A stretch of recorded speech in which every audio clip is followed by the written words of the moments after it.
오늘 본문의 말씀은 우리가 이제 그동안 쭉 고린도후서를 강의하고 있는데요. 좀 이제 어려운 부분이 또 있습니다. 제가 성경을 계속 오랫동안 이렇게 강의해 오면서 특별히 고린도 후서가 이렇게 어려운 줄 몰랐는데 어떤 그 고린도 후서를 보면서 많은 생각을 하게 되고 오늘 본문을 이제 보면서 우리가 이 본문이 무엇을 말하고 있는지 이런 부분을 이렇게 생각해 보겠습니다. 물론 이제 여러 가지 제목을 붙일 수도 있겠죠. 예, 뭐 그리스도의 향기라든지 아니면 이제 그리스도 안에서 승리에 대해서 얘기를 해주고 있습니다. 이제 우리가 2장에서 사도 바울이 그 고린도 교회 문제를 이렇게 쭉 다뤄왔죠. 이 고린도 교회는 특별히 이제 말도 많고 탈도 많은 그런 교회입니다. 참 많은 문제들이 있었고, 특별히 이제 사도 바울이 우리가 잘 아는 2차 전도여행 때 이곳을 개척한 교회였고, 이 사도 바울은 아비의 마음으로 이 교회를 잘 이렇게 돌아봤던 교회가 이제 그가 떠나고 나서 많은 문제들이 이 교회 안에 일어나게 됩니다. 이 교회가 이제 좋은 그런 그 빌립보 교회나 데살로니가 교회처럼 또 이렇게 영적으로 아주 훌륭한 교회가 있었어요. 근데 또 어떤 교회들은 굉장히 영적으로 이렇게 이제 육신적인 그런 교회, 또 세상을 사랑하는 막 그런 교회, 이런 여러 가지 문제가 많은 교회의 모습도 보게 되는데, 자, 이런 그 문제들을 이렇게 사도 바울이 풀어나가면서 교회가 이제 어때야 되는가, 이런 부분을 우리가 많은 교훈을 이렇게 받게 됩니다. 이제 특별히 이제 이 고린도 교회 안에 이런 그 죄가 들어오고 잘못된 그런 이 이단과 사상들이 들어오면서 교회가 굉장히 큰 혼란에 빠지게 되죠. 그래서 사도 바울은 이런 문제들을 고린도 전서에서 쭉 기록을 해 주었고, 특별히 우리가 잘 아는 이제 그 디모데를 통해서 고린도서 4장에 보면은 이렇게 이제 그 디모데를 보내가지고 문제 수습을 하겠는데 여의치 않았어요. 그래서 이제 두 번째로 디도를 보내게 됩니다. 고린도 전서를 들고 디도가 갔는지 아니면 그 이제 우리가 이제 그 사라진 그런 편지가 하나 있거든. 세 번째 편지.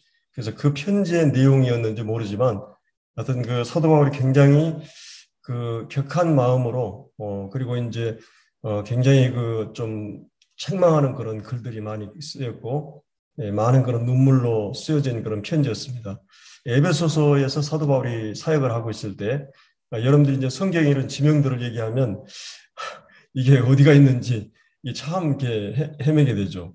여하튼 그 성서 지리를 좀 이렇게 보면은 금방 아는데 여러분들 이제 지금의 터키 나라가 제주도처럼 이렇게 이제 그 고구마처럼 생겼죠. 크게 이 터키는 엄청나게 큰 땅입니다. 이 터키 그때 당시 때 이 예수님 당시 때는 그 지역을 이제 소아시아라고 그랬거든요. 이 아시아 전체를 말하는 게 아니라 성경에서 이제 아시아 그러면 이 소아시아를 말하는데 그 터키 큰 그 이 땅의 서북 지역 그러니까 이제 그 터키 나라 전체에서 서쪽이라고 생각하면 되고 그 서쪽 지역에서도 이제 북쪽 이 지역이 바로 이제 오늘 본문에 나오는 드로아라는 지역이거든요. 그리고 이제 에베소 뭐 7교회 소아시아 7교회는 이 드로아에서 한 250km 정도 떨어져 있었어요. 그러니까 이제 같은 그런 그 지역이었는데 사도 바울이 에베소서에서 이제 사역을 하고 있었죠. 그 여러 이제 뭐 빌라델비아, 나우디아, 뭐 골로새 이런 여러 지역 교회들이 이 소아시아 이렇게 그 이 터키의 서쪽 지역에 이렇게 그 지중해 쪽에 이렇게 교회들이 있었는데 사도 바울이 여기서 이제 에베소서에 이제 사역을 하고 있었고 그 에베소 지역에서 디도하고 이제 서로 헤어지게 됩니다. 그래서 디도를 통해서 그 눈물의 편지를 보내고 그다음에 이제 사도 바울이 그 편지를 보내면서 이제 서로 헤어지면서 이 드로아라는 지역에서 우리가 만나자. 그래서 이제 이 드로아라고 하는 지역에서 네가 고린도 편지를 주고 이제 거기에 그러고 이제 드로아라는 지역에서 만나자. 에베소 지역에서 사도 바울은 또 이제 드로아 지역으로 이제 이렇게 오게 되는 거죠. 근데 이제 사도 바울이 여기 12절로 보면 내가 그리스도의 복음을 위해서 드로아의 이름에 이런 말이 있죠. 드로아의 이름에. 그래서 이제 이 사도 바울이 이제 이 2장 전체에서는 이 편지를 쓰고 나서 이 편지로 인해서 사도 바울이 굉장히 어떤 그런 격한 그런 태도를 보였고, 이 하나님 말씀에 대한 또 이 죄에 대한 회개하지 않는 자들에 대해서 굉장히 그 어떤 그 거룩한 분노, 그런 이게 이런 분노를 갖고 이제 편지를 썼고, 아주 그 야단을 치듯 이게 책망하듯이 편지를 썼습니다. 그리고 이제 여러분 고린도 전서 5장에 보면 이런 사람은 아직도 징계하지 않고 있느냐 그러면서 굉장히 야단치는 모습이 이렇게 나오거든요. 자, 이런 편지를 쓸 때 또 그들에게 이런 야단을 칠 때 참 그들이 근심하게 되잖아요. 또 이제 그런 마음의 근심은 이제 2장 1절에 쭉 얘기를 했었죠. 그러면서 이제 사도 바울이 두 가지로 우리가 전에 생각해 봤는데, 이제 용서, 그 어떤 회개하지 않는, 하나님 앞에서 자기가 잘못된 것들에 대해서 지적했을 때 회개하지 않는, 그리고 이제 자기 행동에 대해 정당하고 또 자기 행동에 대해서 잘못된 것에 대해 계속 완고한 그런 태도를 보였을 때 사도 바울이 굉장히 강하게 이렇게 책망하듯이 얘기를 하는 걸 볼 수 있고, 그러면서도 또 한 측면에서는 그들에게 이제 그들이 회개하고 돌아왔을 때 그들의 마음이 하나님 앞에 정말 잘못된 것을 알고 마음이 이렇게 이제 낮아지고 이렇게 이제 회개하는 그런 자들에 대해서 그들에 대해서 관대하게 대할 것을 이렇게 사도 바울이 얘기합니다. 그들에 대해 계속 그렇게 막 끝까지 그렇게 하는 게 아니라 그들을 용서하고 받아들일 것을 이렇게 좀 얘기를 하고 있죠. 그래서 우리가 이제 11절에 그런 말씀을 보았죠. 이는 우리로 사단에게 속지 않게 하려면이 우리는 그 계책을 알지 못하는 바가 아니다. 자, 여러분은 사단의 계책을 알고 있습니까? 사단이 어떤 계책을 갖고 있는가? 내 영적인 그런 전쟁터에서 또 혹은 교회라는 교회를 향해서 이 사단이 어떤 계책을 갖고 있는가? 우리는 기본적으로 그런 것들을 사도 바울은 알고 있었다고 그래요. 사단의 어떤 전술 전략, 사단이 가지고 어떤 이 목적, 교회를 향한 어떤 목적을 가지고 교회를 접근하고, 이것이 이제 사단의 모든 역사를, 사단의 어떤 괴계를 사도 바울은 잘 알고 있었어요. 근데 이제 그 괴계 가운데 하나가 오늘 이 본문에 나오는 용서하지 않는 마음이었어요. 어떤 그런 회개하고 돌아온 자들에 대해서 용서하지 않는 마음. 자, 여러분들이 이제 성도들 간에도 어떤 부분에 있어서 용서하지 않는 마음이 있어요, 없어요? 예, 아주 사소한 문제, 작은 문제로 인해서 서로 오해가 발생하기도 하고, 또 서로에 대해서 이렇게 이제 마음에 또 이렇게 상처를 받기도 하고, 또 어떤 경우는 상처를 주었는데도 그런 상처 준 것을 모르게 되고, 또 그래서 여러 가지 형태로 성도들 간에는 오해가 발생하고, 또 그 형제 자매들에 대해서 내가 받아들이기 좀 힘든, 또 이렇게 용납하기 힘든, 그래서 이 적당한 거리를 두고 그냥 이렇게 주님을 섬겨나가는 그런 경우도 있습니다. 근데 이제 사람이 모이다 보면 그런 많은 오해들이 발생할 수밖에 없어요. 근데 이제 이런 부분에 있어서 사도 바울은 용서할 것을 말하고 있어요. 왜 그게 중요하겠어요? 용서라고 하는 것은 쉬운 문제는 아니에요. 내가 어떤 사람에 대해서 나에 대해서 상처를 주고 나를 무시하기도 하고 또 나를 이렇게 은근히 이렇게 경멸하기도 하고, 자, 이런 태도에 대해서 우리의 마음이 어떤 태도를 갖겠어요? 그들에 대해서 내 마음에 흔쾌히 이렇게 받아들이기 힘든 그런 부분이 있게 됩니다. 그래서 사도 바울은 이제 이 용서 문제가 쉽지 않은 부분이고, 여러분들이 아마 신앙생활하면서 여러 가지 어려운 문제 가운데 하나가 내가 어떤 사람을 용납하는 문제. 용납하는 문제는 그 사람의 그 개성과 기질이나 스타일이나 그 사람의 하나님이 주신 그 얼굴이나 성격이나 이런 거 바꿀 수 없잖아요. 이런 것은 받아들일 게 필요하고, 용서라고 하는 것은 이제 구체적으로 이 관계 속에서 오해가 발생하고 또 도덕적인 문제, 뭐 거짓말이라든지 교만하게 온유하지 못하게 이런 여러 가지 문제들을 이제 내가 용서하는 문제가 있어요. 용서하는 것. 이 용서하는 것 얼마나 중요한지 모릅니다. 왜 용서가 중요하냐면 우리가 용서하지 않는 마음에서 사단이 그곳에서 사단은 그 공간을 만들고 그 공간을 확장시키고 그리고 그 공간을 공고하게 해서 그 어떤 사람에 대해서 어떤 형제나 자매에 대해서 견고한 그런 상대에 대해 담을 쌓기 시작하고 그 이제 담을 쌓기 시작하면서 그 사람들이 계속해서 부정적이고 비관적인 마음을 일으키는 것이죠. 이제 사단이 성도들 간에서 사단의 계책 가운데 하나는 성도들과의 관계를 어떻게 하든지 틈을 만들고 담을 쌓게 하고 서로 적대적이 하고 용서하자 마음을 갖게 하고 또 그 사람에 대해서 어떤 말을 해도 신뢰하지 않고 이런 마음들이 우리 안에 일어날 수가 있어요. 근데 이 용서하는 것은 얼마나 중요한지 몰라요. 왜냐하면 사단이 활동할 수 있는 영역을 만들어 놓기 때문에 우리가 이제 분노를 왜 내면 안 됩니까? 에베소서에 보면 마귀로 틈을 타지 않게 하기 위해서. 그때 이제 마귀가 틈을 타기 시작해요. 그때 내가 예를 들어서 성질을 화를 확 폭발하면 그때부터 마귀가 정죄가 시작이 돼요. 네가 그 뭐냐 극골이어 가지고 네가 그래 가지고 네가 가정의 아버지로서 또 혹은 직장 혹은 교회 안에서 이런 형제로서 네가 이제 이런 계속적인 송사가 시작이 되고 그 송사에 대해서 대응하지 못하면 이게 어려워지는 것이에요. 사단은 계속해서 우리에게 이런 예를 들어서 어떤 부분에 대해서는 시기심에 대해서 또 시기심을 통해서 이제 용서하지 않는 마음도 성도들 간에 이 용서하는 마음이 없으면 하나됨이 어려워지잖아요. 오늘 이미 우리가 신분적으로 법적으로 하나이지만 경험적으로 우리가 서로 사랑하고 서로를 보고 싶어하고 아끼고 용납하고 이런 마음이 필요하거든요. 근데 이제 이런 용서하는 마음이 깨질 때 그 공간 안에서 사단이 역사할 수 있는 가장 좋은 그런 공간이 되기 때문에 그래서 사도 바울은 이제 그 부분에 대해서 여기 11절에서 이제 얘기해 왔어요.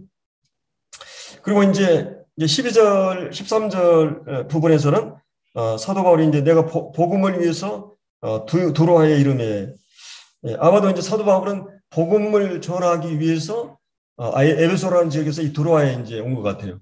그리고 또 한 가지는 이제 기도하고 약속이 있죠. 여기서 만나서 그가 한 편지에 대해서 이 고린도 교회 성도들이 어떻게 반응하고 과연 이 편지를 잘 받아들여서 회심을 할 것인가 아니면 완고한 마음으로 이 회심하지 않고 이럴 건가 이 두 가지 반응 때문에 이제 사도 바울은 굉장히 지금 이제 무거운 마음으로 긴장된 마음으로 이제 지금 디도를 만나기 위해서 이곳에 왔던 것입니다. 여러분 이제 성경에 보면은 오늘 이 본문을 이해하기 위해서는 드로아가 어떤 지형인가? 여러분 이제 드로아 그러면 트로아 목마 들어보셨죠? 트로이 전쟁 영화 저도 한번 본 적이 있는데 아마도 이제 이 드로아를 이제 트로아라 그러죠. 트로아.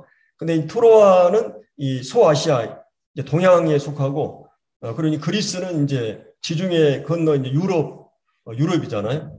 그래서 이제 그리스의 그 한 왕의 공주가 아마도 이제 누굽니까? 이 트로아의 이 왕자가의 이렇게 왕자가 어떻게 해가지고 이제 뺏어갔던지 그랬어요. 그래가지고 이 그리스 그 왕이 이제 전쟁을 일으킵니다. 그래서 그 많은 그런 경력을 동원해가지고 와가지고 트로아의 이 강력한 그 요새를 이 성을 이제 함락하기 위해서 왔는데 이게 너무 난공불락의 성이어가지고 도저히 함락할 수가 없어요. 어마어마한 무기하고 군대를 가지고 데려왔는데도 그래서 이제 계책을 쓴 거죠.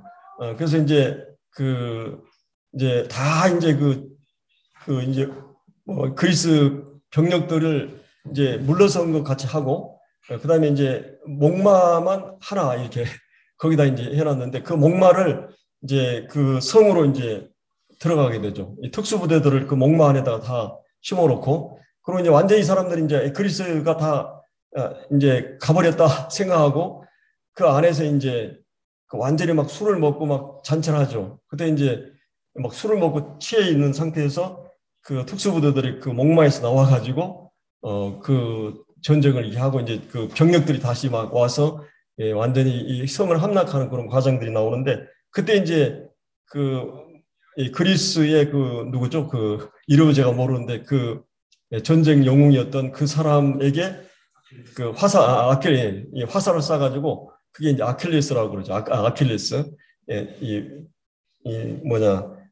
발 뒤꿈치를 이렇게 해가지고 그걸 아킬레스라고 그러는데 어떤 그 전쟁이 실제 옛날에 오래된 거기 때문에 신화하고 역사가 막 섞여 있는데 과연 이게 역사적 사실인가라고 의문을 갖고 있는 많은 사람들 가운데 한 사람이 이 독일의 굉장히 부자였던 그 갑부였던 사람이 자기 재산을 다 헌납해가지고 이 발굴 작업을 시작합니다. 그래서 그 트로이 지역의 한 뭐 20m가 땅 속에 실제 역사적으로 이 트로이 도시가 있었다는 것을 발굴해요.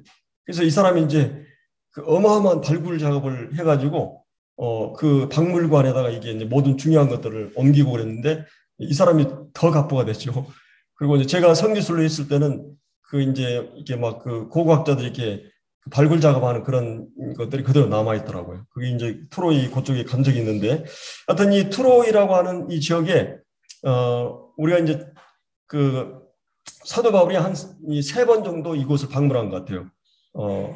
한 번은 우리가 이제 성경에 보면은 그 사도 바울이 이제 그 1차 전도 여행을 이제 소아시아 전도를 하고 있는데 이제 이 마게도냐 사람이 나타나게 되죠.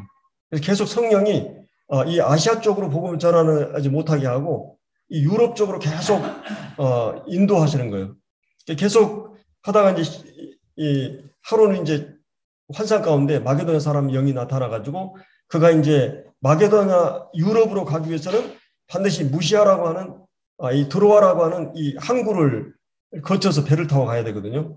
근데 이제 그때 이제 사도 바울이 2차 전도행 때 이 드로아 항구에서 네아폴리라고 하는 유럽 항구로 이렇게 이제 배를 타고 가는데 이 배를 타고 이쪽에서 유럽 쪽으로 갈 때는 한 이틀이면 가요. 옛날엔 배들이 이제 돛대를 달고 갔기 때문에 그냥 그 쉽게 가고 올 때는 한 5일을 걸려요. 거슬러 올라가니까. 그래서 이제 이런 그 사도 바울이 2차 전도행 빌립보 하나님 인도하심 받고 갔을 때 그 첫 방문지였고, 그 다음에 이제 두 번째는 사도 바울이 3차 전도 여행을 이제 하고, 그 드로아로 이렇게 오게 됩니다. 그래서 이 사도 바울이 도착했는데 아마 월요일이었던 것 같아요. 그래서 바로 이제 예배를 드려도 되잖아요. 근데 이미 교회가 이제 서서히 과도기를 거치고 주일마다 이제 예배를 안식 후 첫날 정착이 되어 있기 때문에 일주일을 기다립니다. 만찬을 떼기 위해서. 근데 이 드로아에 교회가 형성되어 있었어요. 그래서 사도 바울이 이곳에서 이제 그 밤새 이렇게 설교를 하다가 유두가가 그냥 3층에서 떨어져 가지고 죽게 되죠. 그래서 사도 바울이 이렇게 이제 살려내는 그런 장면이 나오는 게 이제 두 번째 방문이었고요. 이제 세 번째로 오늘 본문에 나오는 사도 바울하고 디도하고 만나기 위해서 바울이 이곳에 왔던 것이거든요. 그래서 우리가 이제 이런 배경이 있고, 사실 이제 또 한 가지는 이제 여기서 디도라는 인물이 어떤 인물인가. 우리가 이제 신약 성경 가운데 처음 디도라는 단어가 나와요. 디도라는 인물이.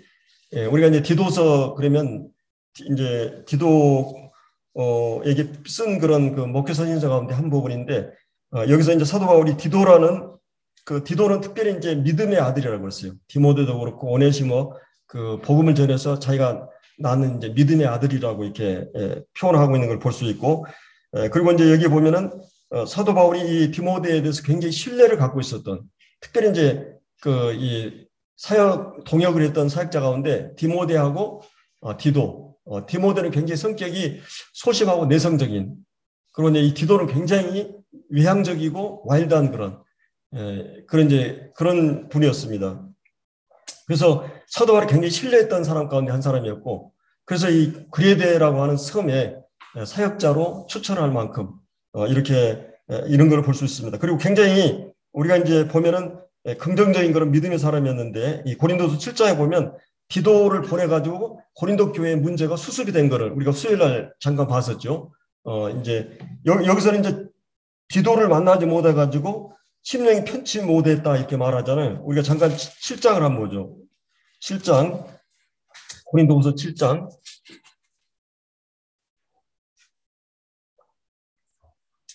5절에 보면 우리가 마게도냐를 이뤘을 때 내가도 우리 육체가 편하지 못하여 사방으로 환난을 당하여 밖으로는 다툼이요 안으로는 두려움이었노라.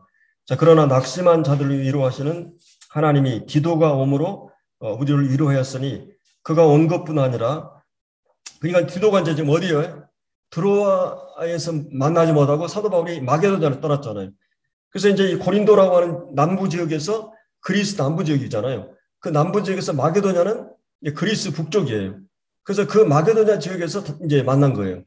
그래서 이제 여기 이제 마게도냐 이르렀을 때 이런 상태에 있을 때 디도가 오므로 우리 유래했다. 7절에 그가 온 것뿐 아니요 오직 그가 너에게 받은 그 위로를 위로로 위로하고 너희의 사모함과 애통함과 나를 위한 열심이 있는 것을 고린도 교회 성도들이 사도 바울에 대해서 오해하고 불신하고 또 이제 뭐 이렇게 안 좋은 것이 아니라 사도 바울에 대해서 이 고린도 성도들이 사모하고 애통하고 나를 위하여 열심히 있는 것을 우리에게 보고함으로 나를 더욱 기쁘게 하였다. 자, 그러면 내가 편지로 너희를 근심하게 한 것을 후회하였으나 지금은 후회하지 않는다. 그 편지가 너희로 잠시만 근심하게 한 줄 알미라. 내가 지금 기뻐하면 너희로 근심하게 한 까닭이 아니요 도리어 너희가 근심함으로 회개함에 이른 까닭이라. 너희가 하나님의 뜻대로 근심하게 된 것을 우리에게서 아무 해도 받지 않게 하려 함이라. 하나님의 뜻대로 하는 근심은 후회할 것이 없는 구원에 이르게 하는 회개를 이루는 것이다. 그러면서 쭉 이제 그런 말씀이 나오죠. 그래서 이제 사도 바울이 디도가 이제 약간 약속한 시간에 연장이 됐잖아요. 그래서 이제 그 후에 이제 디도를 마게도냐에서 만나게 됨으로써 이 사도 바울이 굉장한 이렇게 위로와 힘을 얻게 된 걸 이제 볼 수 있습니다. 자, 그러면 우리가 오늘 이제 그 이 디도라는 사람이 사도 바울이 이렇게 신뢰할 만한 그런 분이었을 뿐만 아니라 그런 훌륭한 그런 중재자였어요. 그런 아마도 모르겠어요.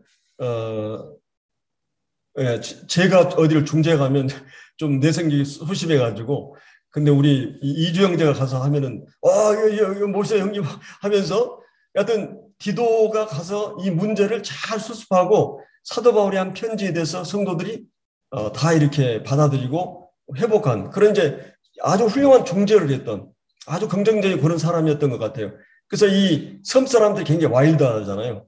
그래서 그레데 섬에다가 사도 바울이 그레데 섬에다가 디도를 사역하도록 이렇게 하고 디모데 같은 경우는 에베소 가장 안정적인 큰 교회에서 이게 사역을 하도록 이렇게 하거든요. 자, 이런 것을 볼 때 이 디도는 그런 그 중재에 뛰어난 그런 분이었고 제가 이 중재에 대해서 한 6개월인가 여기 여주시에서 하는 이제 대학 교수들이 와서 한 2시간 강의하고 또 한두 시간 이렇게 토론하고 막 이렇게 연습하고 그랬는데 참 그 중재가 쉽지 않잖아요. 이 중재에 대한 전문적인 전문가들이 와서 이제 강의를 하고 이 사회학이라든지 정치학 한 사람들이 뭐 층간 소음이라든지 갈등이 많잖아요. 이런 것들을 이제 해결하기 위해서 어떻게 해야 되느냐. 많은 도움을 받긴 했어요. 제가 이 교회 안에서도 이 갈등 문제에 대한 것들을 많이 배우게 됐는데, 자, 이 갈등 문제는 참 해결하기 쉽지 않거든요. 근데 이 디도는 이제 그런 문제. 그리고 또 한 가지는 8장부터 쭉 나오겠지만, 디도는 가장 어려운 문제들을 나서서 있어요. 자원해서 있어요. 돈 걷는 문제는 쉽지 않거든요. 근데 이 디도가 나서서 그 일을 하거든요. 사도 바울의 이 모든 사역 가운데 보면 디도가 이런 문제들을 얘기하고 디도서 전체에 보면 정말 훌륭한 그런 지도자상, 목회자상, 그리고 이제 훌륭한 생활에 대해서 사도 바울이 디도에게 목회서인서를 통해서 이렇게 쓰는 걸 볼 수 있습니다. 자, 그래서 이제 여기에 나오는 이 디도가 사도 바울이 이제 그때 당시 때는 이 편지를 이제 그 지금처럼 이게 통신이 발달되지 않았기 때문에 사람들이 인편을 통해서 편지를 보내게 되고 이제 디도가 이제 이 에베소서에서 이제 굉장히 먼 거리죠. 막 한 30일 걸어서 걷기도 하고 배를 타고 가서 이제 고린도 교회에 가가지고 이 소식을 알리고 또 다시 만나기로 약속했는데 이것이 지금 이제 사도 바울은 그러니까 얼마만큼 오늘 이 본문에서 우리가 생각할 수 있는 거는 사도 바울은 여기 이제 12절을 보면 복음의 문이 열렸다. 쉽게 얘기하면 이거는 이제 여러분들 이제 감이 무르익으면 어떻게 해요? 익으면 따기만 하면 되잖아요. 열매가 무르익었을 때 따야 돼요. 따지 않으면 뭐 새들이 와서 쪼아먹기도 하고 떨어지기도 하고 이게 상하기도 하잖아요. 그래서 딱 익을 만한 때 마치 우리가 이제 문영재가 이제 간증을 했지만은 하나님이 준비된 영혼이 있으면 금방 복을 받아들이면 빌립보에 갔을 때 바울이 누디하는 하나님 준비한 영혼이기 때문에 하나님 말씀 드리니까 그대로 그냥 스펀지처럼 받아들인 거예요. 마음을 열어서 그 마음을 열고 그 말씀을 그대로 받아들이잖아요. 이 준비된 영혼이 참 중요해요. 근데 이제 이런 준비된 영혼들이 있었고 이곳에 가면 복음의 문이 열리는 거예요. 사도 바울이 항상 어디 지역에 갈 때마다 기도한 게 뭐예요? 예, 복음의 문이 열리도록, 구원의 문이 열리도록. 이게 준비된 영혼들이 있으면 금방 복음을 받아들이고 막 열매들이 나타나거든요. 자, 이런 환경이었는데도 사도 바울은 복음을 전하지 않고 이 디도와의 약속이라든지 고린도 교회 소식에 대한 그것 때문에 그 마음이 편치 않아 가지고 심령이 편치 않아 어떻게 해요? 복음 전하는 것을 포기하고 지금 마게도냐로 지금 건너가고 있는 것이에요. 그래서 우리가 여기서 생각할 수 있는 것은 물론 이제 우리가 한편으로는 복음 전하는 일이 얼마나 중요한가. 우리가 이 교회 존재의 이유나 목적이 사명이 그것이고 우리 개인의 하나님 부르신 목적이 그것이고 정말 이 한 영혼을 전도하는 일이 얼마나 중요한지 이 부분처럼 중요한 일이 없어요. 근데 이 사도 바울이 정말 이 성경에 보면은 얼마나 많은 그런 이 부분에서 이제 이렇게 보면은 우리가 고린도후서 1장에서도 봤지만은 그 사도 바울이 아시아에 당한 환난을 너희들이 모르기를 원치 않는다 그러면서 내가 사형선고를 받은 것처럼 살 소망까지 끊어지고 또 얼마나 많은 심한 고생을 당해서 사형선고를 받은 줄 알았다. 그러면서 그러니까 사도 바울이 그 모든 것을 왜 그랬을까요? 그 많은 이 고린도후서 11장에 보면은 뭐 매맞고 수없이 많은 이게 복음 전하기 위해서 그랬어요. 우리가 빌립보서 2장에서도 보면 나의 당한 일을 너희가 모르기를 원치 않는다 그러면서 나의 당한 일이 사도 바울이 빌립보에 갔는데 하나님 인도하심 받고 빌립보가 딱 강도했을 때 어떤 일이 일어났어요? 빌립보 교회에서 영혼들이 다 준비되고 환영하는 게 아니라 그 점쟁이 그 귀신 신들린 여자 점을 못하게 이제 귀신을 쫓아내버리니까 그 사람들이 이제 고소해가지고 이제 어마어마한 매를 맞고 3중 감옥에 들어가가지고 그러니까 아마도 사도 바울이 생각할 때 왜 하나님의 뜻대로 인도하심 받고 갔는데 우리가 이제 요한복음도 보면 하나님께서 주님이 공생의 동안에 백을 제자들에게 너 저 건너로 가라. 그리고 이제 근데 제자들이 이제 배 타고 가다가 풍랑을 만나잖아요. 그러니까 그들이 생각할 때는 분명히 주님이 지시하셨고 인도하셨고 말씀하셨고 분명히 주님이 이렇게 하셨는데 거기에 고난이 오고 막 일이 뒤틀리고 어려우면 우리가 어떤 생각을 해요? 야, 이게 하나님 뜻인가? 내가 하나님 나를 부르셨는가? 이런 회의를 갖게 돼요. 근데 이제 여기 이제 사도 바울도 빌립보 인도하심 받아서 갔는데 거기는 회당도 없었어요. 유대인들이 별로 많지 않았기 때문에 상업 지역이 아니었기 때문에 그렇기 때문에 이제 강가에서 이렇게 줄을 쳐놓고 이 유대인 여인들이 모여가지고 기도하고 있었어요. 사도 바울이 그때 이제 누디아를 만나고 근데 여기 복음 전해가지고 막 감옥에 들어가고 막 이런 일이 일어났잖아요. 그래서 이런 복음을 위해서 사도 바울이 나의 당한 일이 복음의 찜으로 가져왔다. 내가 오히려 이 핍박받고 어려움 당하는 것이 막 복음 전하는 길로 막 열리더라는 거예요. 하나님의 역사는. 그러니까 우리가 상시적으로 생각할 때는 또 세상적으로 생각할 때는 잘되고 못되고 이런 차원이 아니라 하나님 안에서 우리의 삶의 길에는 수없이 많은 어둠과 터널이 막 끊임없이 일어나요. 좋은 일과 반복되면서.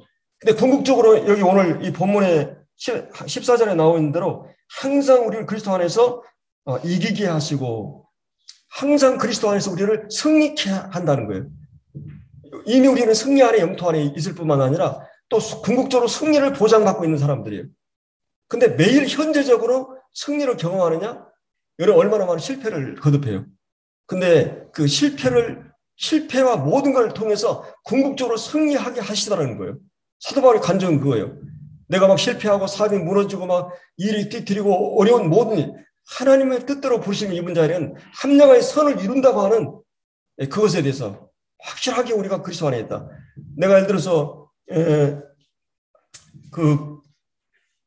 그리스도 안에 있다고 하는 것은 어떤 말이에요? 그리스도 안에 있다고 하는 것은 내가 부모님이 생겼다는 말이에요. 부모라는 공간, 어린아이가 막 저기 막 똥 싸고 오줌 싸고 막 그냥 일을 저지르고 아무리 뭐해도 내가 그 부모의 틀 안에 있어요. 절대적인 사랑의 대상 안에 있다고 하는 것이 은혜의 영역에 우리가 들어감을 얻었어요. 그렇기 때문에 우리는 이 관계 속에 들어간 거예요. 그러니까 우리가 어떤 실패와 좌절과 이렇게 해도 부모들은 여전히 사랑의 대상이에요. 가끔 우리가 이제 사춘기 때 아이들이 그냥 책상에 앉아가지고 거울만 보고 막 이러면 부모들 마음 속이 상하죠. 근데 공부하려고 막 머리를 싸매고 막 하다가 안 풀리니까 그냥 책을 막 던져버리고 이러면 어떤 게 이뻐요? 그러니까 우리가 주님을 생각한다고 하는 것은 그냥 뭐 좋은 일만 있는 건 아니에요. 주님 섬기려고. 그러니까 그 수학 문제 풀라고 하다 안 되니까 막 던지고 해도 그게 이쁜 거예요. 하려고 하는 그 자체가 이쁜 거예요. 하나님 우리를 부르신 것은 우리 안에 그런 소원을 두시고 계속 실패의 과정을 통해서 결국은 어떻게 돼요? 막 똥싸고 임싸고 이래도 다 그냥 예쁘게 보이잖아요. 그 부모님 품 안에서 커가는 거예요. 사춘기 과정을 겪으면서 또 결혼의 과정을 겪으면서 좋은 일만 있는 게 아니에요. 인간이 난해한 존재이기 때문에. 근데 하나님께서 그 모든 걸 통해서 합리화의 선을 이루고 만다고 하는 하나님의 어떤 부모의 주권 아래 있기 때문에 부모의 통제 아래 있기 때문에 그 끊어질 수 없는 관계에 있기 때문에 우리는 안전하고 그리고 많은 시행착오와 실패해도 정말 나는 안 돼. 이렇게 많은 자포자기의 상황이 와도 결국은 하나님이 승리하게 하시더라는 거예요. 결국은 선을 이루시다는 거예요. 그게 이 그리스도인의 존재론이에요. 이 부분에 대해서 사도 바울은 얘기하고 있는 것이죠. 그래서 여기서 이제 제가 나누고자 하는 것은 사도 바울이 복음 전하는 일이 그토록 중요한 문제인데 또 한 문제가 뭐였어요?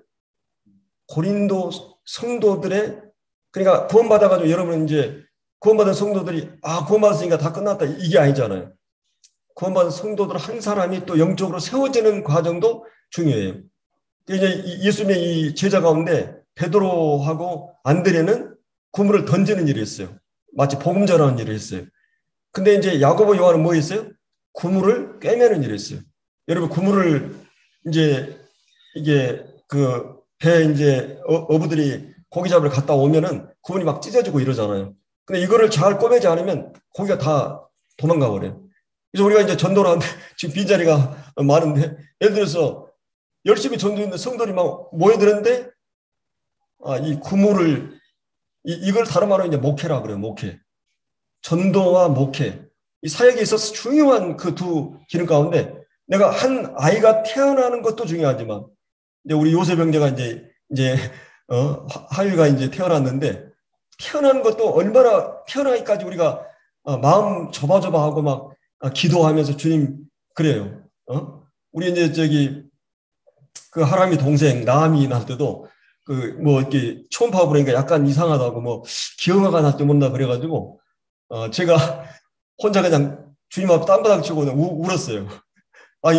이 애가 만약 그렇게 된다면 평생을 부모가 그거 안고 가야 되잖아요. 이 장애를. 근데 이제 뒤로 이제 검사해가지고 그게 아닌 게 드러났는데 그 부모들은 아이가 태어나기까지 이 애가 건강할까 문제가 없을까 막 얼마나 그리고 이제 태어나는 과정에서 얼마나 또 삶과 고통을 당하고 그러잖아요. 근데 이제 아기를 낳는 것도 만만치 않은 일인데 아이가 태어나서 무덤에 가기까지 이 성장하고 자라는 과정도 여러분 이제 부모가 돼보면 알죠. 이 아이 키우는 게 정말 전쟁이에요. 만만한 이게 하나님께서 그 부모들의 마음에다가 내 몸과 같이 사랑하는 그 마음을 심어놓지 않았으면 이거 못 키울 것 같아. 포기할 것 같아. 그렇잖아요.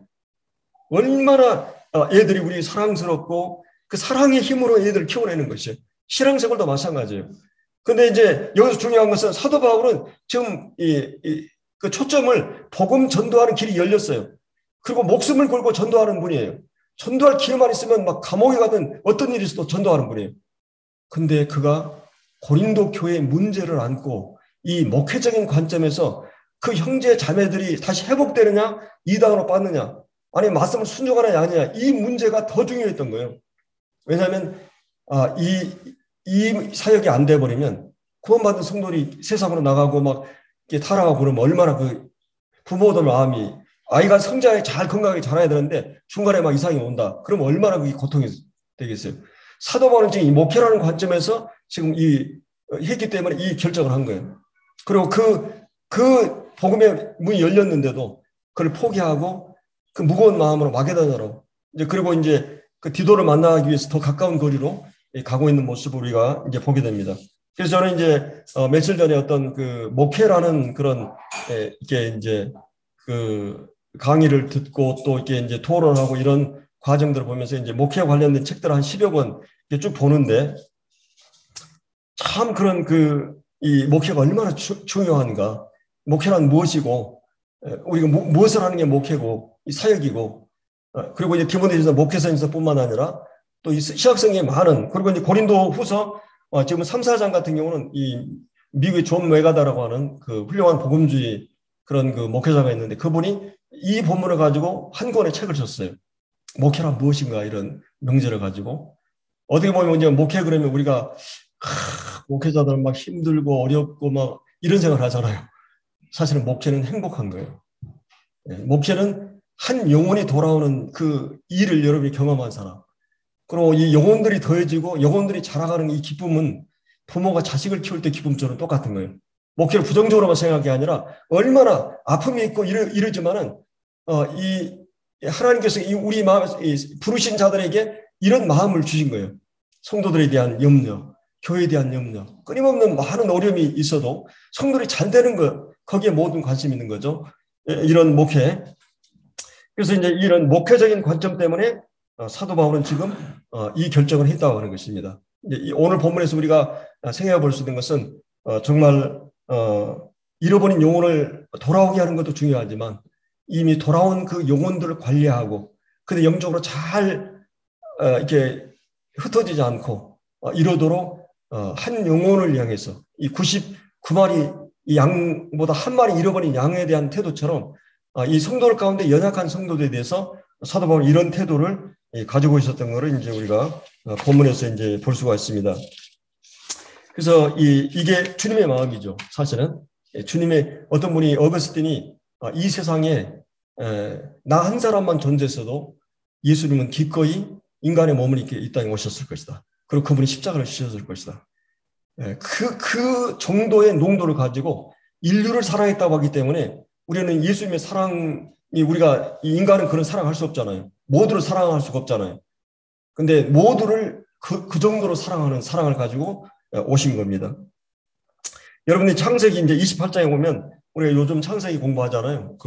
근데 이제 야곱이 얼마나 꾀가 많은 사람이에요.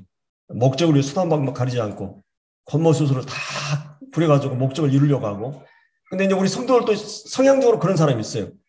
천성적으로 참 착한 사람이 있고 정직한 또 천성적으로 장교가 많은 사람들이 있어요. 근데 야채 이제 이건 요셉하고 이 야곱처럼 그런 사람이죠. 근데 요셉은 비교적 이 모범생이고 바른 생활하고 쭉 그랬는데도 하나님이 그 사람을 어떻게 다루셔서 하나님의 사람으로 만드신가 성화의 과정을. 근데 야곱 같은 경우는 얼마나 꾀가 많은 사람이에요. 사실은 지금 아버지를 속이고 형을 속이고 또 배신하고 장자의 어떤 그 축복권을 다 뭐 돼가지고 이제 유산을 물려받고 그리고 이제 도망자 입장이었어요.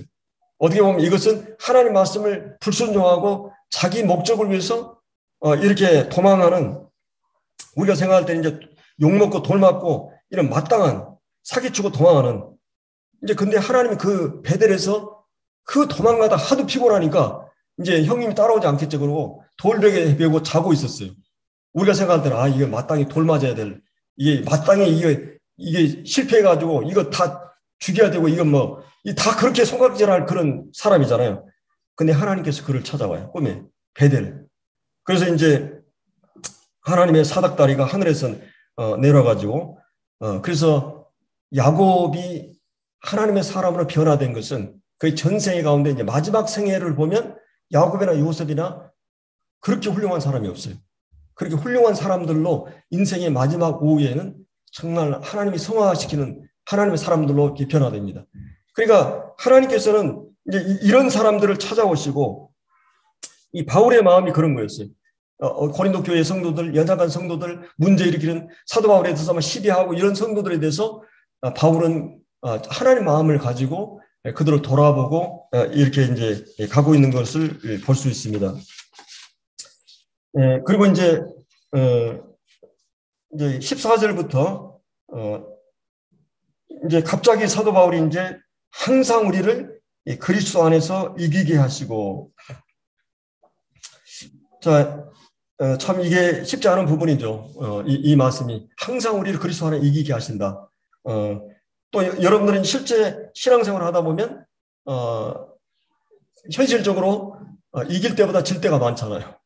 혈기에 대해서 정욕에 대해서 또 어떤 나에게 함부로 하는 성도들에 대해서 용서하지 않는 시기에 대한 문제, 많은 이런 문제들 때문에 내가 정말 이기고 있는가? 그럼 여기서 이긴다고 하는 말은 무슨 말인가? 이 본문에 대해서 참 쉽지 않은 부분이죠. 사실 이제 이 말씀하고 이 빌립보서 4장 13절에 나오는 내게 능력주의자 내가 모든 걸 할 수 있다고 하는 이 두 가지 본문이 이 고지론, 이 청부론이죠. 자기가 이렇게 하나님 앞에서 잘 살면 물질적인 복을 받는다. 고지론, 자기가 하나님 잘 섬기면 피라미드의 고지에 올라간다. 이런 이 오늘날 기복주의자들이 얘기한 이 고지론과 청부론에 가장 많이 이용되고 있는 말씀이 이 말씀이에요. 우리가 어떤 경우에도 우리는 할 수 있다. 우리는 어떤 경우든지 이미 우리는 승리한다. 이런 말인데 그런 의미로 쓰여졌는가. 이제 항상 우리를 그리스도 안에서 이기게 하시고, 자, 여러분들은 이 본문을 어떻게 해석할까요? 자, 한번 본문을 생각을 해보세요. 이미 우리는 과거에 주님이 십자가에서 승리한 것을 말하고 있는가? 아니면 궁극적으로 보장된 승리를 말하고 있는가? 아니면 매일 싸움에서 승리를 말하고 있는가? 자, 이 본문을 해석하는데 굉장히 난점이 있는 것을 볼 수 있습니다. 어떻게 이 본문을 해석해야 되는가? 물론 우리는 이제 이미 내가 세상을 이겼노라, 또 십자가 부활로 주님이 고린도서 2장에 보면 십자가로 승리하셨다 그랬어요. 그리고 이제 마치 이제 우리가 이제 서울 수복을 하고 이렇게 이제 우리가 이제 남쪽에 이제 빨갱이들이 이제 있었잖아요. 이 남북은. 그래서 이제 이런 이미 우리는 십자가를 통해 승리한 영토 안에 있어요. 우리 대한민국은 승리 안에 있는 것이에요. 거기에 이제 어떤 폐잔병들이 빨갱이들이 다 있어도 지금 사단이 실제 역사하고 이래도 이미 우리는 승리 안에 있는 것이에요. 우리는 그리스도 안에 있다고 하는 말은 우리가 이런 영토 안에 있는 것이에요. 그리고 이제 이제 내가 예를 들어서 우리 이제 문영재가 이제 호인이 데리고 초등학교 때 골목 지나가다가 이 6학년 선배들이 호연이가 1학년인데 그래도 가끔은 이제 전에 이제 막 몇 방 맞고 그런 아이들은 그냥 가서 막 바로 뻥 차고 이래요. 왜 그렇습니까? 누구의 힘 믿고? 아버지의 힘 믿고. 다윗이 골리앗하고 싸우면 뭐 이게 이길 수 있는 게 아니라 다윗이 하나님을 알고 있기 때문에. 그러니까 우리 그리스도인들은 이제 이미 그런 승리 안에 있을 뿐만 아니라 우리의 대장, 우리의 왕의 힘을 의지해서 여기 이제 누구의 힘으로 이긴다 그래서 14절에 우리로 말미암아 각지에서 그리스도 안에서 이기게 하시고 우리로 말미암아 각지에서 그리스도의 냄새를 아는 나타낸 하나님께 감사하노라. 여기서 그리스도 안에서 이기게 하신다. 그리스도 안에서 이기게 한다. 우리가 그리스도 안의 영토에 있기 때문에 거기 안에서는 모든 자재나 패배를 승리로 엮어내신 분이 하나님이십니다. 그러니까 우리의 어떤 승리도 승리지만은 훨씬 많은 좌절 속에서 나를 깊이 알아가고, 그러니까 하나님이 필요하다, 하나님을 의지한다는 그 태도가 승리예요. 근데 하나님은 끊임없이 우리를 그런 조건 속에 어떤 경우는 그런 절망 속으로 우리 인도하신 것은 내 삶에 하나님이 필요합니다. 하나님 없이는 살 수 없습니다. 하나님 의지해야 됩니다. 이것을 만들어서 하나님의 승리로 이끌어 가셔요. 그러니까 우리의 실패라고 하는 것은 결코 절망적이지 않다고 하는 것이죠. 그래서 이제 여기서 우리를 그리스도 안에서 이기게 하시고, 그리스도 안에서 어떻게 보면 우리는 계속 사단과의 싸움, 하나님 말씀으로 전신갑주로 입으라, 또 이 죄와 싸우기를 그치지 않았다. 끊임없이 우리는 뭐 이렇게 정욕과 또 세상과 이 싸움이 계속되는데, 여기서 사도 바울은 이런 선포를 하고 있는 것이죠. 항상 우리 그리스도 안에서 이기게 하신다. 이것은 결국은 모든 걸 통해서 승리로 이끌어 가시는 이런 이 하나님 것을 우리가 이제 여기서 생각해 볼 수 있어요. 그리고 이 승리라고 하는 것은 이제 우리가 이제 성경에 보면은 가장 어려운 싸움이 어떤 싸움이겠어요? 사람의 가장 무서운 게 뭐예요? 죽음이잖아요. 또 한 가지 가장 어려운 건 뭐예요? 뭐 공갈, 협박, 정치나 권력, 힘으로 인해 가지고 고문이라든지 핍박이나 이런 거잖아요. 근데 사도 바울이 로마서 8장에 보면 예수 그리스도로 말미암아 우리가 넉넉히 이긴다. 그러니까 내가 매일 그 죽임을 당한 것처럼 핍박과 칼과 기근과 적신과 온갖 핍박을 받는데 그리스도의 사랑이 나를 끊을 수 없다. 아버지의 사랑이 끊을 수 없다.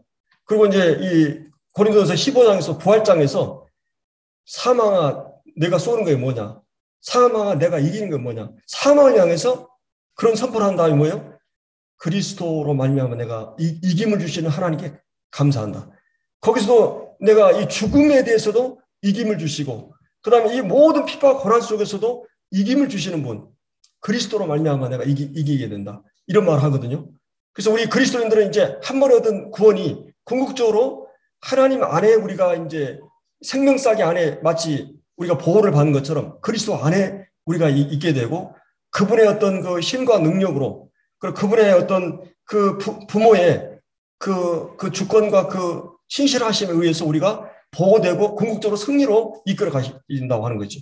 물론 이제 우리가 씨름하고 또 거기에 대해서 막 저항하고 이럴 수 있어요. 그래서 이제 사실은 4장 1절에 보면 낙심하지 않는다는 말이 나오고 계속해서 이제 낙심하지 않는다는 말이 쭉 나와요.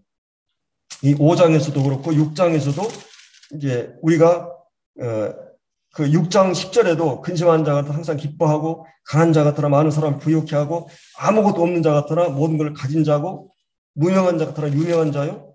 그리고 이제 6장 우리가 우겨싸움을 당해도 쌓이지 않고 이게 참 그리스도의 역설이에요. 이 세상 사람들한테는 무명한 자가 유명한 자, 없는 자 다 가진 자요. 가난한 자 다. 이게 그리스도인들이 그렇다는 거예요. 사도 바울이 지금 계속 3장, 4장, 5장에서 그리스도 안에서의 낙심하지 않나 이 말이 원래는 실패하지 않나 이런 말입니다. 좌절하지 않는다만 거룩한 저항을 얘기해. 내가 지금 현실적으로 봤을 때는 겉으로 봤을 때는 막 사도 바울이 어마어마한 핍박과 고난을 받고 지금 완전히 다 패배한 것 같은데 절대 그리스도 안에서는 그래서 4장에서도 우리의 겉사람은 후패하나 뭐예요? 너희 낙심하지 마라. 우리의 속사람 날로 새로워진다. 그리고 궁극적인 이 나라를 말하고 있는 거지. 계속 이거는 뭘 얘기해요? 우리가 그리스도 안에서 승리가 보장돼 있고 이미 그리스도 안에서 승리의 영토에 있고 그리고 하나님의 성령을 통해서 계속 그리스도로 말미암아 우리를 승리로 이끌어 가시는 그 일을 이제 부모로서 이제 여러분들이 이제 저도 이제 구원받고 나서 우리에게 큰 그 난제가 뭐냐면 한 가지는 죄 문제예요. 죄 문제라고 하는 것이 하나의 큰 난제예요. 이 죄의 문제가 여러분 이제 구원받고 나서도 여전히 죄를 범하고 여전히 죄가 살아있고 그다음에 이것 때문에 고민하고 좌절하고 막 이러잖아요. 근데 이 문제를 어떻게 해결하느냐? 이 부분을 로마서 5장부터 8장까지 다뤄요. 이거를 잘 소화하고 있어야만이 이 죄 문제에 대해서 그런다 이거 여러분들이 뭐 5년 10년 돼가지고 쉽게 해결되지 않아요. 그리고 이미 그것을 다 깨닫고 자유화 가운데 있으면서도 여전히 실패해요. 뻔히 알면서 실패해요. 우리 죄가 그만큼 강력한 힘을 가지고 우리를 휘두르가고 있는 것이에요. 근데 이 상황 속에서 우리가 어떻게 해야 되는가? 이 죄 문제 이거는 굉장히 난해한 그런 문제예요. 그리고 여러분들 이제 그러니까 여러분이 구원받은 것은 그 어떤 비청산하고 뭐 어떤 내가 어떤 소유물을 내가 얻었다 이런 개념이 아니고 그리스도가 내 존재 속에 들어왔다는 일이에요. 그래서 이 고린도전서 1장에 보면 예수는 우리에게 뭐라 그랬어요? 의도되고 거룩되고 구속도 된다 그랬어요. 그러니까 예수 자체가 내 안에 있다고 하는 것이 내 이 모든 문제에서 자유롭게 하는 거지 내가 힘쓰고 애쓰고 해서만 되는 게 아니에요. 이 부분은. 그러니까 그리스도가 내 안에 존재로서 소유하고 되어 있고 부활 생명이 내 안에 있기 때문에 단순히 죄사함만 머문 게 아니라 그 생명 안에서의 삶이 이제 가능하도록 죄를 이기도록 하는 능력이 우리에게 주어졌어요. 이게 이제 로마서 6장 7장의 문제예요. 그 부분이 이 8장까지. 그렇기 때문에 이런 그런 문제들을 그리스도 안에서 우리를 이기게 하시고 수없이 많은 시행착오의 과정을 통해서 결국은 우리를 이기게 하시는. 그러니까 부모가 포기하지 않는 이상, 부모가 자식을 포기하지 않는 이상, 물론 이제 자식이 인격이기 때문에 그냥 억지로 끌고 갈 수는 없지만 부모는 절대 포기하지 않는 사랑을 가지고 자식을 그리스도 안에서 우리를 하나님의 사람으로 만들어 가시는 그 일을 위해서. 그래서 사도 바울은 항상 우리를 결국은 승리하게 하시는, 현대적으로. 그리고 여러분들이 이제 30대, 40대, 50대 끊임없이 많은 시행착오가 이제 있으면서도 좀 줄어들어가고, 그러면서 이제 주님 성령하게 될 것입니다. 그러나 이제 여기서 한 가지는, 이기게 하실 뿐만 아니라 어떻게 해요? 그리스도로 아는 냄새를 드러낸다. 그리스도 아는 냄새를 나타내시는 하나님께 감사한다. 그래서 이제 15절, 우리는 구원받은 자들에게나, 이제 구원받은 성도들에게나 또 망하는 자들, 하나님의 그 복음이 구원 얻는 우리에게 하나님의 능력이 미련한 자들에게는 멸망이 되는 것처럼, 우리가 이제 무정도 그런 얘기했죠. 이제 이 복음이 똑같이 전거되는데 망하는 자들과 천국과 지옥이 갈려진다고, 반응에 따라서.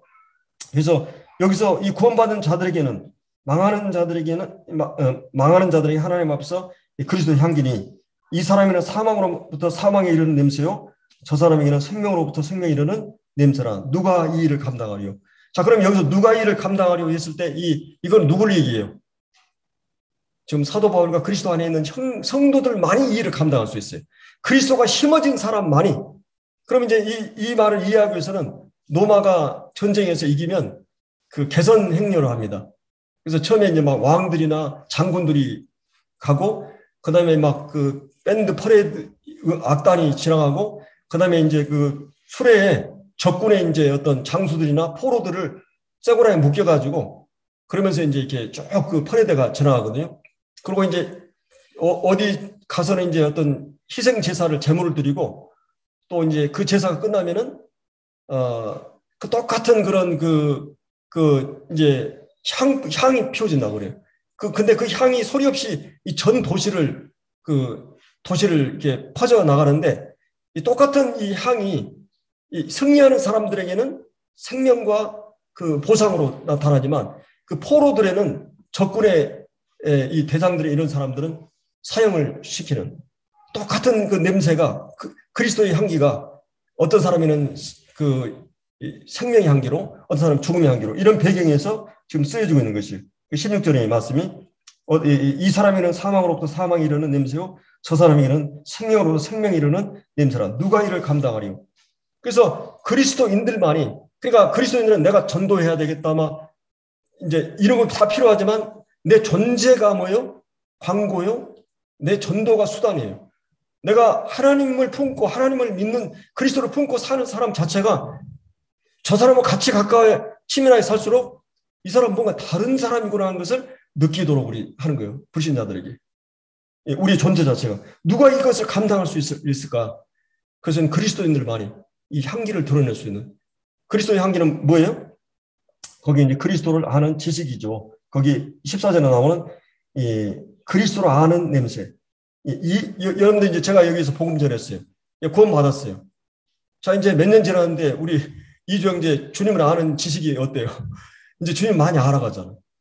사도 바울이 복음을 전하는 곳에 복음이 전해지면 조금씩 그리스도를 아는 냄새가, 그리스도를 아는, 이제 그리스도를 알 만큼, 그리스도를 닮은 만큼 우리는 그 그리스도를 통해서 그리스도의 모습을 드러내니까 그 냄새가 우리의 삶을 통해서 드러나는 것이. 자, 우리는 이 17절에 수많은 사람처럼 하나님의 말씀을 혼잡게 하지 아니하고 순전함으로 하나님의 말씀을 하는 것 같이 하나님과 그리스도의 안에 말하노라. 수많은 사람들, 이단들이나 이 거짓 교사들, 수많은 사람처럼 하나님 말씀 혼잡게 아니한다. 그리고 순전함으로 하나님께 받은 것 같이 그리스도 안에서 말한다. 자, 혼잡한다는 말이 무슨 말이에요? 이 장사꾼들이 장사한다 이런 말이에요. 하나님 말씀으로 장사한다 이런 말이거든요. 이거는 마치 그 장사꾼들이 술이나 포도주에다가 아니면 뭐 이런 거에다가 물을 탔을 때, 물탄, 그런 이 장사한다는 말이에요. 혼잡게 하지 아니하고 순전함으로 하나님 말씀을 전한다. 그래서 우리가 이제 하나님 말씀을 전할 때는 저도 이게 그 준비가 소홀해서 이러는데 주제가 분명해야 되고, 오늘 주제가 뭐냐, 그 다음에 목적이 무엇인가, 설교에. 사실은 이런 그 작은 단어들이 모여서 문장이 되고, 문장이 모여서 하나의 스토리가 되고, 그 스토리 안에 사상이나 어떤 메시지를 거기서 집어넣잖아요. 건축으로 얘기하면 이 벽돌 담을 쌓듯이 쌓고, 각 그 방마다 구성이 있고 결국은 집을 짓는 거예요. 설교는 항상 핵심 메시지가 있고 주제가 있는 거죠. 이제 예를 들어서 어떤 내가 주석을 한다, 어떤 그 말씀을 잘 풀어낸다고 하는 게 설교가 아니고 그것은 전체 설교를 위한 담을 쌓는 일이에요. 설교에는 어떤 구성이 있고 이제 어떤 중요한 대지가 있는 거죠. 기승전결이 있고 그래서 이런 핵심 주제가 딱 마음에 남는. 가끔 이제 우리 형제들이 설교할 때 보면 본문을 한 19절을 쭉 풀었는데 풀 때마다 주제가 달라지니까 저도 오늘 주제가 한 두 가지 되죠. 원래 원포인트로 하는 게 제일 좋아요. 그래서 딱 오늘 설교하면서 성도를 잘 돌아와야 되겠구나. 성도를 섬겨야 되겠구나. 그리스도의 냄새를 막 해야 되겠구나. 이렇게 딱 한두 가지로 남는 설교가 잘된 설교예요. 근데 이제 19절을 쭉 하는데 주제가 사랑, 믿음, 소망, 전도, 기도 9절마다 주제들이 막 말아버리면 들을 때는 굉장히 좋은데 듣고 나서는 뭐 들었지 이게 안 되는 거예요. 한 가지 핵심 주제를 본문에서 찾아내는 한두 가지로. 근데 잠언 같은 경우는 이제 9절마다 그 어떤 주제가 다 다르죠. 그러나 이제 특별히 서인서 같은 경우도 주제가 많아요. 그런데 한 가지 핵심 주제를 가지고 이렇게 계속 못을 박듯이 그래서 뭐 대지 구성하는 데에는 뭐 사랑, 믿음, 소망 이것은 대지가 아니에요. 이 통일성이 있어야만이 대지가 돼요.